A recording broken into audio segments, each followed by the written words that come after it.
Predator's Errand, Part 5, The Wild Hunt. Just the origin of the Sasquatch. Born in the tundra and frozen stone of the far north, the Sasquatch grew tall and strong. In the form of beasts they appeared, with thick, shaggy fur and tusks and claws, and legs ending in large hooves. But they were intelligent and cunning, and their veil-walking magic allowed them to cross the stardust veil and walk between the worlds, while searching for a way to escape blizzards and bottomless cold. On the other side of the veil, the shaman discovered the caverns of the ancestors, a vast maze of crystalline tunnels and chambers that surrounds the core of shadow, where the stronghold of the primal elements lies. For 1,000 years, the Sasquatch tried and failed to navigate the maze, until at last they reached the inner gateway. The shaman petitioned the spirits of earth, air, fire, and water for a way to protect themselves from the cold. An agreement was reached, and the Sasquatch became the keepers of the gateway between the worlds, and a gift was bestowed upon them by each element. Earth made them immune to the weather. Air gave them the power to command the winds. Water gave them the power to create rain, and fire gave them the power to control lightning. At first, the Sasquatch only guarded the veil between the worlds, but as the centuries passed, they grew restless in their timeless watch, and arrogant and corrupt in their great power. They began to conduct hunting parties into the mortal world to harvest those who would journey too close to the gateway between the worlds. They called these excursions the Wild Hunt. Northern Rockies, 1825. Inside a burning tent in the pouring rain. Okay, Jacob and Smedley are out of the cage. Jacob says, Sasquatch don't wear armor on their backs. They think it shows weakness. They never run from a fight. Good to know. What about things with all the horns? Soft spot where the antlers meet the skull. Or take out a leg. If they go down, they can't get up with all that weight on their heads. Okay, and Isaiah's gone feral. He's jumping from Sasquatch, ripping limbs off and mangling everybody.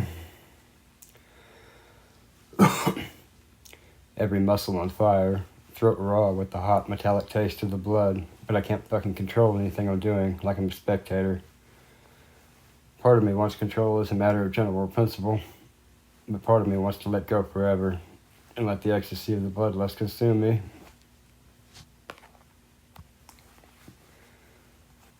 Okay, Crown Thorn summoned all his freaks to the tent. He's got his bodyguard standing next to him. There's a stump still smoking.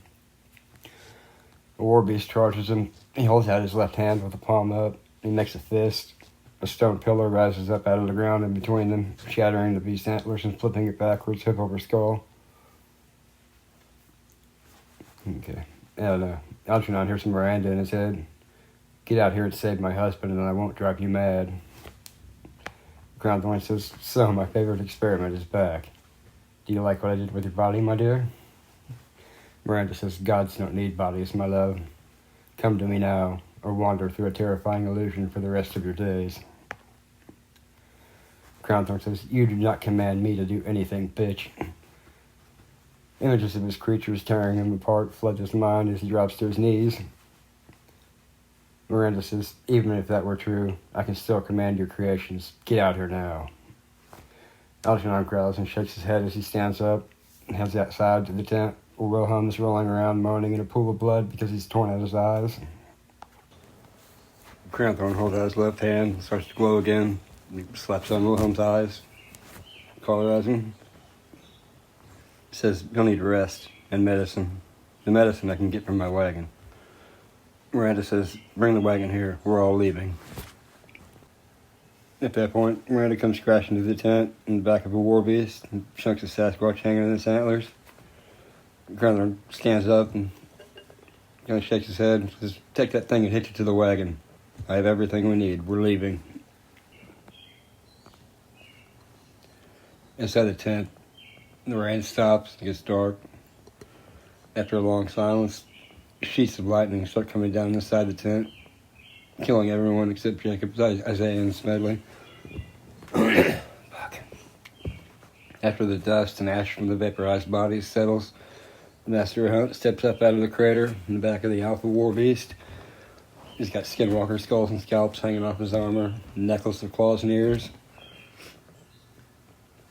Isaiah, who's still feral, stands up with his fur all matted with gore and mouth foaming. He lets out a howl and makes the war beast take a step back. He leaps over the antlers to attack the Master of the Hunt. A bolt of lightning punches a hole through his chest. The Master catches him by the throat and spits in his face before throwing him to the ground.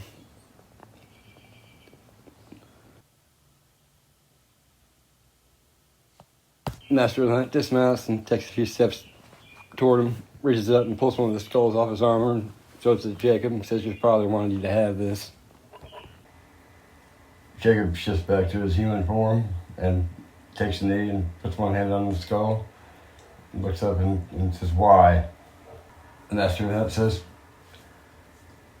"Because your kind were on the verge of discovering the caverns of the ancestors. Eventually you would have reached the stronghold of the primal elements, and you knew about the wild hunt, which was forbidden. The spirits of the primal elements would strip us of our station and send us back to the cold to go extinct. At that point, the Alpha War Beast starts snorting and stamping its hooves.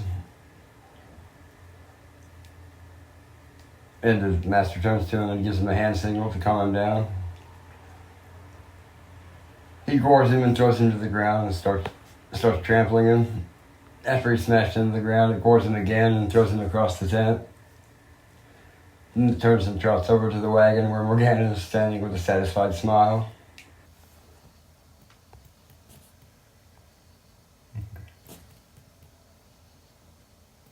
Isaiah awakens in the greenwood realm with the goddess standing over him, with her hand extended. She pulls him to his feet, saying, "Welcome, child. Your courage and skills have kept you alive, and your survival has transformed you.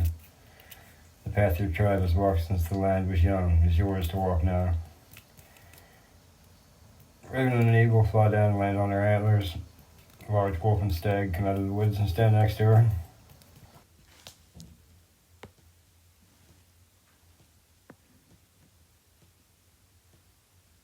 These are the totems of your tribe.